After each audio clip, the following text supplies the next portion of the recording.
नमस्कार नमस्कार नमस्कार मुझे गोटे छोटिया मोटिया होस्ट आम सांग मिसिक जाइलु भुवनेश्वर बुलिया तो सब खेल कर सारा आमको लगे भोक भोक मैंने प्रबल भोक तो मटन खाया इच्छा थी समस्त सजेसन है कान में गोटे ही ना पड़ा से किशोर भाईना मटन तो टिके भी डेरी नक आम पहुंची गलु फटाफट किशोर भाईना होटेल जो किशोर भाईना मटन खाइबार जो हाइप थिला जो शुणु आम एक्चुअली पूरा होटेल पैक थिला कम से कम 40 मिनट आमको लगिगला जस्ट टेबल मतलब खोजा बसिया तो सीट मिलला पर आम देदेलु कूपन आ टिके भी लेट न करके आम टेबल को राइस सैलेड और मटन पड़े आसला देखो टेक्सचर के देखो मटन एते टेम्पटिंग लागुची बट टेस्ट करला परे ही जणा पड़िबो एडा मोबाइल न बकवास आई आसने कोड आसो एबा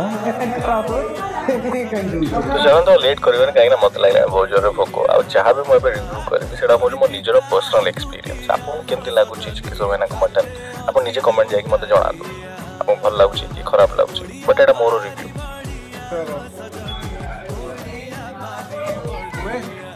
फेशियल एक्सपीरियंस अपन जानि पाउथे कि एटा वर्थ इट नाइ टोटली गरम मसला खाली बासना होतला किछि बट टेस्ट नै खाली सिजा हिजा लागुतला तो खाइबा सरेबा परे आमे पळेइलु किशोर भाईना पाखकु गोटे भलो कमेंट देबा पाए देखंतु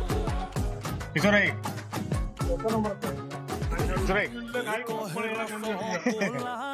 खाली गरम मसला गंध जाको मटन रो फ्लेवर किछि नै झोल रिव्यू तो आपन मिल गला next one explore that's the